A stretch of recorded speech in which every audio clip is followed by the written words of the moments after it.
അയോധ്യയിലെ രാമക്ഷേത്രത്തിൽ ചോർച്ച. മഴ പെയ്താൽ പ്രാർത്ഥന പ്രയാസമെന്ന് മുഖ്യ പുരോഹിതൻ.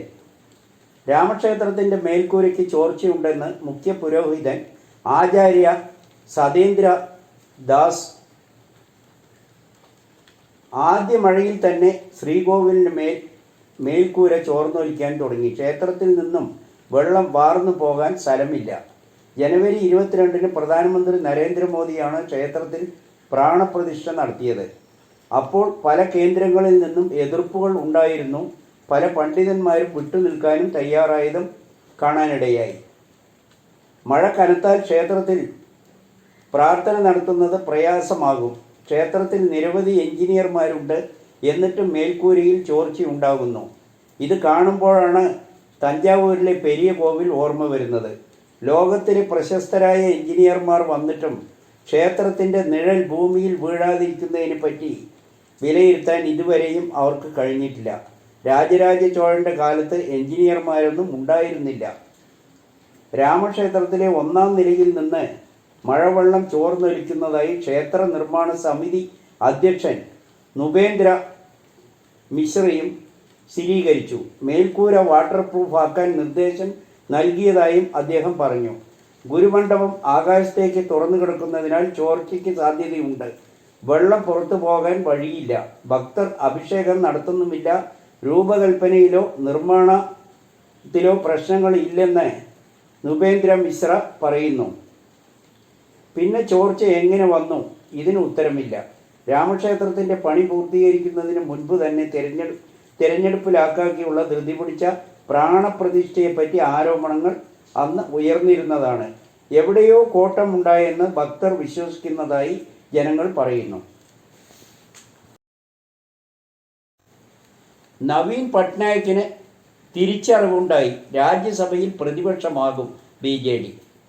രാജ്യസഭയിൽ BJD എംപിമാർ പ്രതിപക്ഷത്തിരിക്കുമെന്ന് BJD നേതാവും ഒഡീഷ മുൻ മുഖ്യമന്ത്രിയുമായ നവീൻ പട്നായിക് പാർട്ടിയുടെ 9 രാജ്യസഭാ അംഗന്മാരുമായി ഭുവനേശ്വറിൽ നടത്തിയ ചർച്ചയ്ക്ക് ശേഷമാണ് നവീൻ പട്നായിക് ഈ കാര്യം വ്യക്തമാക്കിയത്. 2014 മുതൽ NDA സർക്കാരിന് BJDയും ജഗൻമോഹൻ റെഡ്ഡിയുടെ കോൺഗ്രസും പിന്തുണ നൽകിയിരുന്നു. പല സുപ്രധാന ബില്ലുകളും മറ്റും രാജ്യസഭയിൽ പാസാക്കാൻ കേന്ദ്ര സർക്കാരിന് പിന്തുണ നൽകിയിരുന്നു.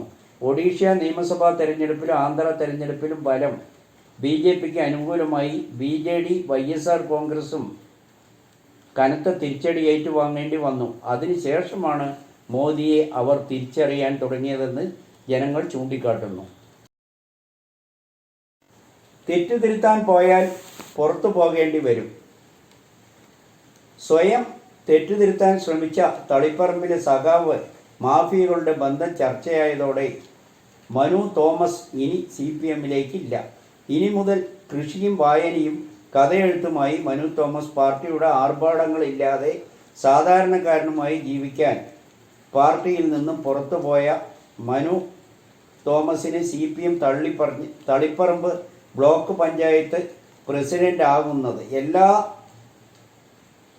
എല്ലാവരുമായും സൗഹൃദം പുലർത്തുന്ന ജനപ്രതിനിധിയായിരുന്നുവെന്ന് മനു തോമസ്. ജനങ്ങൾക്കേറെ പ്രയോജനമായിരുന്ന നേതാവായ Thottada SN college SFI unit പ്രസിഡന്റുമായുമാണ് മനു തോമസ് പൊതുരംഗത്തേക്ക് വന്നത്.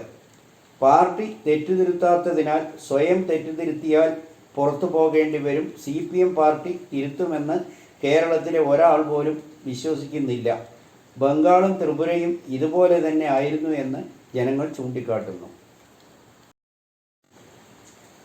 ആന്ധ്രയിലെ മുഖ്യമന്ത്രി സ്ഥാനം ഏറ്റെടുത്ത ചന്ദ്രബാബു നായിഡു തലസ്ഥാനം വീണ്ടും അമരാവതിയിലേക്ക് തന്നെ മാറ്റി. 5 വർഷം മുൻപ് മുഖ്യമന്ത്രിയായി സ്ഥാനം ഏറ്റെടുത്ത ജഗൻമോഹൻ റെഡ്ഡിയാണ് അമരാവതി മാറ്റി വിശാഖപട്ടണത്തിലേക്ക് ഭരണ തലസ്ഥാനം മാറ്റിയത്. തലസ്ഥാനം മാറ്റി കളിക്കുന്നത് ആന്ധ്രയിൽ മാത്രമല്ല, വളരെ പണ്ടുകാലം തൊട്ടേ ഇത് തുടർന്നിരുന്നതാണ്. തമിഴ്നാട്ടിൽ കരുണാനിധി പഴയ കോട്ട ഒഴിവാക്കി പുതിയ സെക്രട്ടേറിയറ്റിലേക്ക് മാറ്റാൻ തീരുമാനിച്ചു. പക്ഷേ ജയലളിത മുഖ്യമന്ത്രിയായപ്പോൾ പുതിയ സെക്രട്ടേറിയറ്റ് ആശുപത്രിയാക്കി മാറ്റുകയും പഴയ കോട്ടയിലേക്ക് തന്നെ മാറുകയുമാണ് ചെയ്തത്. 1638-ൽ ഷാജഹാൻ ആഗ്രയിൽ നിന്ന് ഡൽഹിയിലേക്ക് മാറ്റി. സുൽത്താൻ സിക്കന്ദർ ലോധി 506 ഡൽഹിയിൽ നിന്ന് ആഗ്രയിലേക്ക് മാറ്റി.